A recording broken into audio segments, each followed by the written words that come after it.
a Jewish man and a black man stood before a nation and they talked about love. They talked about the American idea. They talked about the dream. They carried that ideal so high up upon the mountaintop. But we're not to the promised land yet.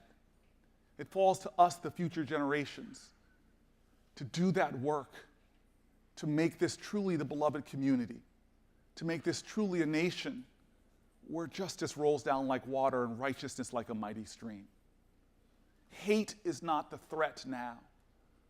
The threat to us is indifference, is silence, is inaction. May we speak with a chorus of conviction to the ideals of love. I'm proud of my friend, the now Attorney General of the great state of New Jersey.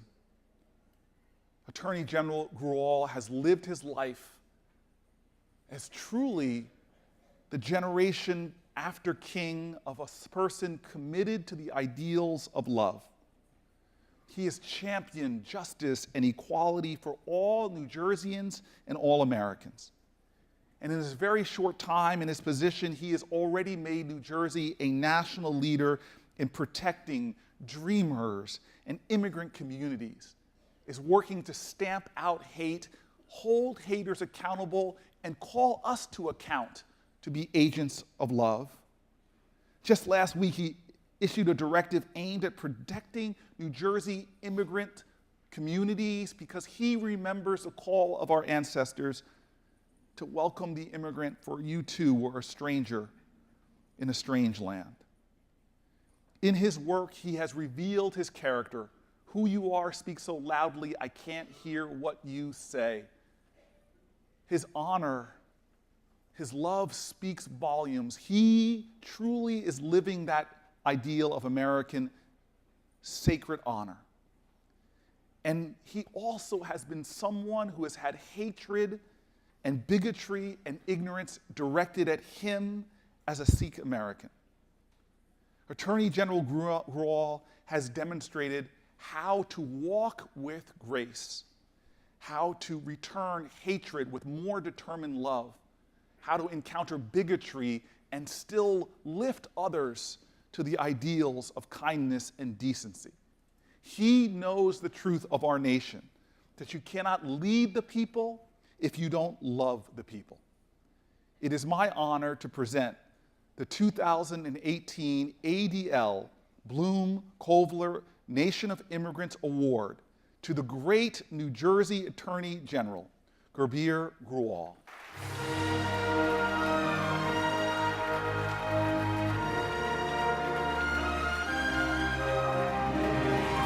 Thank you, brother. Thank you. Congratulations.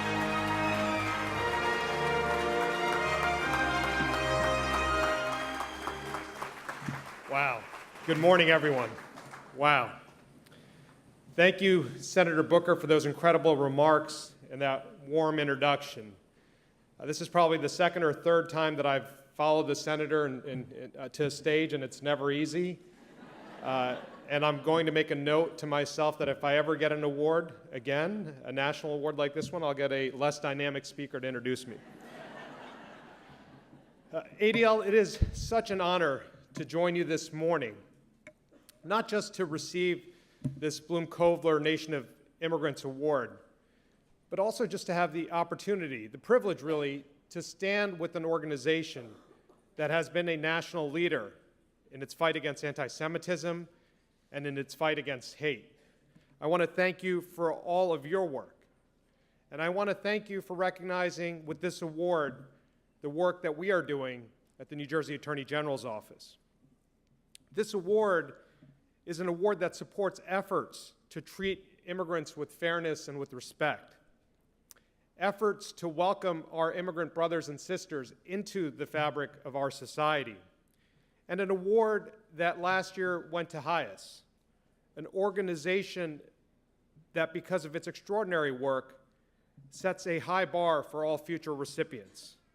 So I'm humbled to receive this honor on behalf of the men and women of my office, who fight tirelessly each day on behalf of all of our residents, including our most vulnerable communities, and also who fight tirelessly each day to uphold the rule of law in this country. In many ways, my journey to becoming New Jersey's 61st Attorney General is an improbable one. But it is also one that is uniquely American. You see, nearly 5 decades ago, my parents crossed oceans to come to this country in search of a better life for themselves and their family. They took an incredible leap of faith, leaving everyone and everything that they knew. And like so many others who came before them, they came in pursuit of the American dream. That notion that no matter where you come from, what you believe, what you look like, or who you love, that you can achieve success in this country through hard work. And my parents worked hard. They raised a family, and they achieved that dream. And now, as the grateful beneficiary of that dream, I am motivated each and every day to stand up for the values that have made this country the destination it has been for so many, to ensure that other immigrant families can achieve their own versions of the American dream. But lately, it seems like the folks in Washington are devising new plans every day to make our country less welcoming for immigrants, to do everything that they can to ensure that the promise of the American dream is not available to those escaping harm and escaping suffering. Today, we have a president that dehumanizes immigrants by referring to them as thugs, by claiming that they want to, quote, infest our country, by separating families and putting children in cages, by warning of invading caravans, and by pursuing half-baked immigration policies that do nothing to make us safer and only serve to whip up support for his nationalist agenda. These actions have consequences.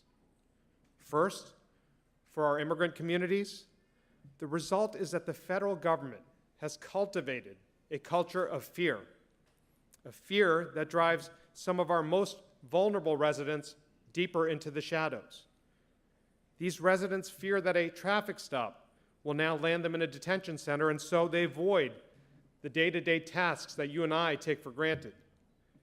They fear that a call to the police will end in their deportation, so they don't say anything when they're the victims of violence or of fraud.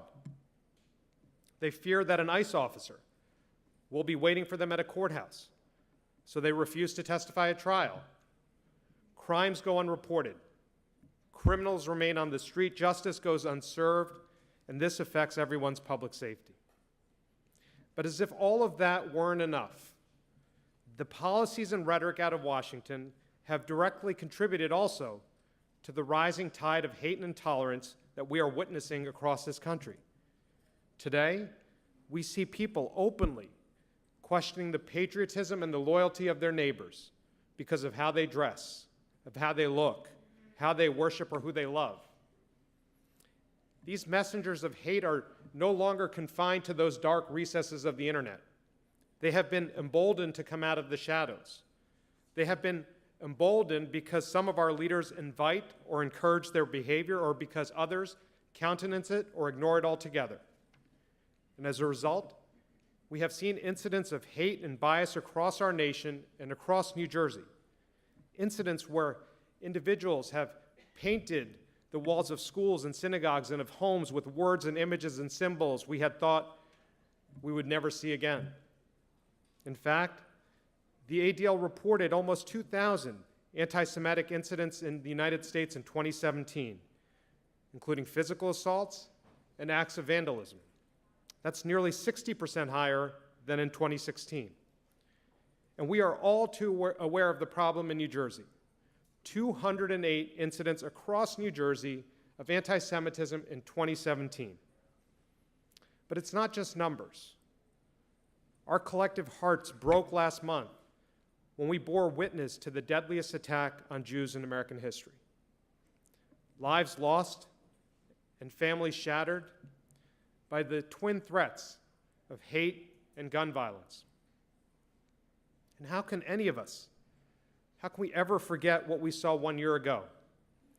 Those images on our TVs of torch-bearing, hate-filled protesters in Charlottesville yelling, "Jews will not replace us," out of all places, a college campus. And rather than condemn those actions, we were told by the president that there were, quote, "some very fine people on both sides." There was nothing fine about that protest. White supremacy is a horrible reminder that we are all in this together.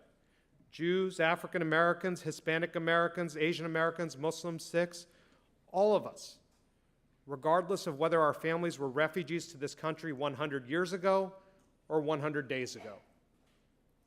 And all of what I have just described and the experiences of all of our diverse communities show us that we are facing many, many challenges in this moment. And we all have a role to play if we hope to make that powerful commandment of Tzedek, Tzedek Tirdof, justice, justice you shall pursue, a reality, especially for our immigrant communities. And so I'd like to share with you what we're doing at the New Jersey Attorney General's office to bring that commandment to life. To begin with, we're using the powers of our office through policymaking and litigation to do everything that we can to advocate for the humanity of our friends and neighbors. We've challenged the president's Muslim bans. We fought plans to separate families. We're challenging efforts that make it harder for people to seek asylum in this country. And recently, we even led the fight to save the Deferred Action for Childhood Arrivals program, better known as DACA.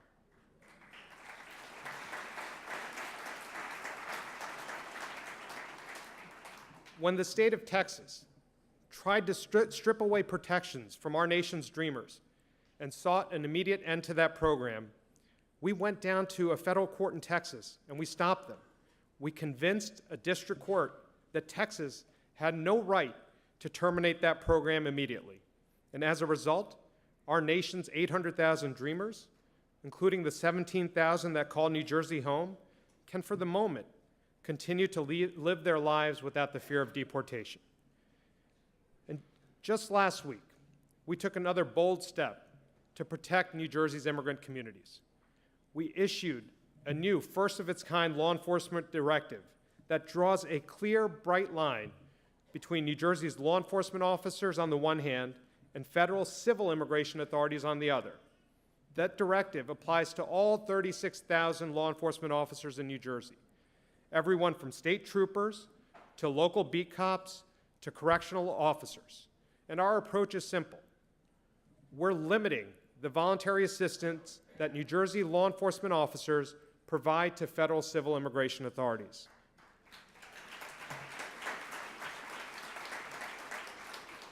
And in doing so, we're telling our state law enforcement agencies that they should focus on their core missions, which is keeping our communities safe and solving crimes rather than advancing Washington's immigration agenda.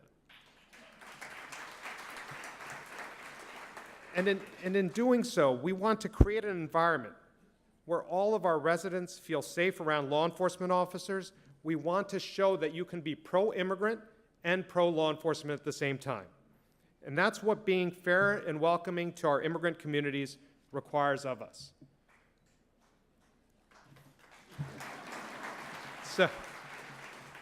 So I could not be more proud that New Jersey has already become a leader in the fight to stand up for our immigrant communities. And I can promise you that in the time to come, my office will remain a leader.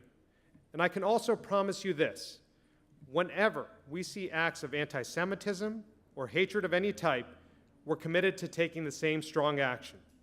When a town council in Mahwah, New Jersey recently began using coded language and issued ordinances that directly targeted and discriminated against members of the Jewish community by, among other things, prohibiting them from putting up an eruv, we took action. We took them to court. We forced them to rescind their discriminatory laws, and we entered into a consent decree to ensure that they didn't even think about engaging in such conduct in the future.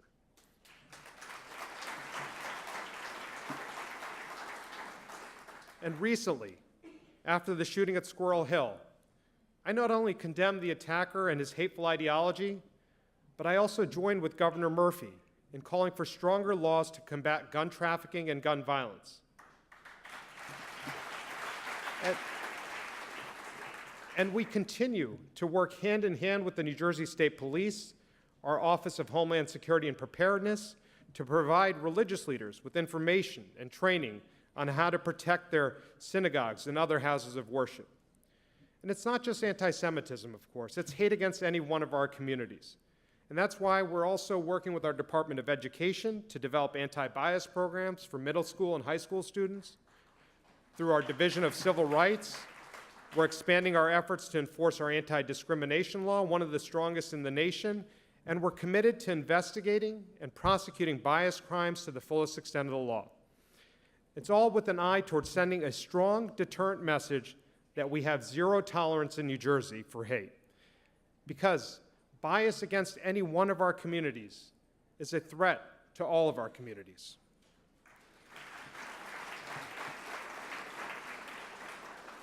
And what all of this should confirm is that the challenges of this particular moment also present us with unique opportunities.